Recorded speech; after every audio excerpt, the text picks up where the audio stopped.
शुभ सकाळ पिला माने आमे पूर्व पाठरे 3 अंक विशिष्ट संख्या विषय रे जहाँ सब गणिचे एबे आउ टिके आगु को गणिबा 3 अंक विशिष्ट संख्या विषय रे आउ टिके नुआ ढंग रे गणि शिखिबा केमिति भाबरे ताकू जानिबा आउ टिके भल भाबरे एवं ताकू पढ़ी शिखिबा आ से 3 अंक विशिष्ट संख्याटा को पढ़िले केमिति भाबरे पढ़ा जाए आ केमिति लिखा जाए से विषय में जानिबा कलापाठ को टिके लक्ष्य कर पिला माने केतोटी संख्या मु एठी लिखिछि तुमे आकु सब पढ़ी परिबो। प्रथम संख्याटी कोन लिखा जाईछि देख 125, द्वितीय संख्याटी लिखा जाईछि 235, तृतीय संख्याटी लिखा जाईछि 468, पंचम चतुर्थ संख्याटी लिखा जाईछि 522, तापर संख्याटी लिखा जाईछि 680, तापर संख्याटी लिखा जाईछि 721। एई संख्या गुड़िक आमर 3 अंक रे लिखा जाईछि। आगु आमे जदि याकू अक्षर रे लिखिबा जहाटा को अक्षर रे लिखिबा सेटा को आमे पढू एवं कथा रे सेया ही कहू। मु अक्षर रे लिखुछि तुमे सब लक्ष्य कर सेही परि भाव रे अक्षर रे तुमे लिखि सिखिबो। अक्षर रे लिखि सिखिले सेटा को ही पढ़ा जाए एवं सेटा कुहा जाए। एबे एई संख्याटी 125 आमे ताको अक्षर रे केमति लिखिबा 125। ए संख्याटी लिखा जाईछि 235 एकु आमे लिखिबा 235।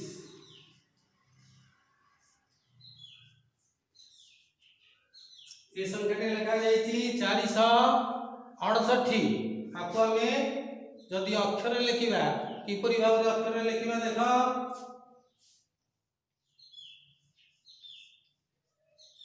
468 एवं तापर संख्याटी 522 लिखा जाईछि। आमे याको अक्षर लिखले केमते लिखिबा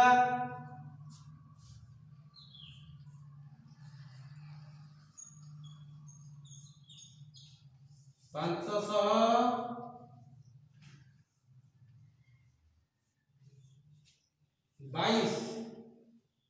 एवं ए संख्याटी लिखा जाईछि 680।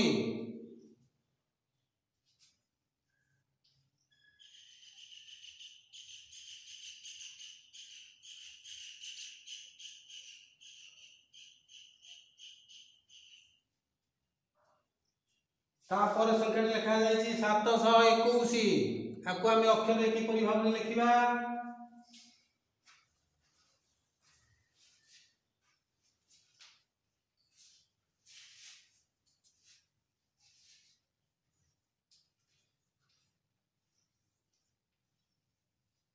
721 एई परि भाव रे अंक रे बा संख्या रे लिखा जाईथिबा ई संख्या गुडी को आमे किपरि भाव रे ताको अक्षर रे लिखिले तुमे सब लक्ष्य कल। एई परि भाव रे मु तुमको गोटे कार्यफल देबी जहाँ को तुमे घरे प्रस्तुत करिया पई चेष्टा करिवो एवं मु तुमको सहज भाव रे लिखिया पई जानि परिया पई ए कार्यफलटी देइछि जोटा को तुमे सहज भाव रे करि परिवो एवं तार अंक रे संख्या गुड़िक लिखी बाम पटे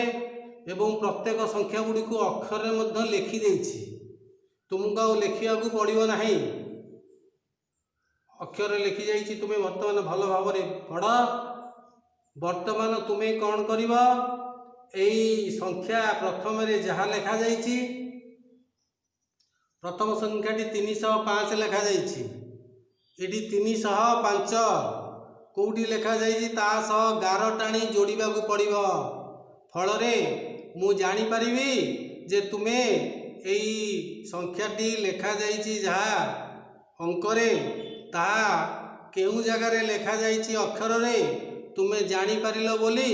मु जानिबी। तेणु तुमे यही संख्या गुड़िक सह गार टाणी जोड़ मु तुम गोटे कहीदे 305 आ भितर 305 कौटी लेखा जाइए तुम्हें सब बर्तमान भल भाव में लक्ष्य कर देख ये लेखा जाइए 305 बर्तमान या गार टाणी जोड़ा पड़ो एमती भाव में गार टाणी जोड़ा पड़ो 305 तापर 425 लेखा जाइए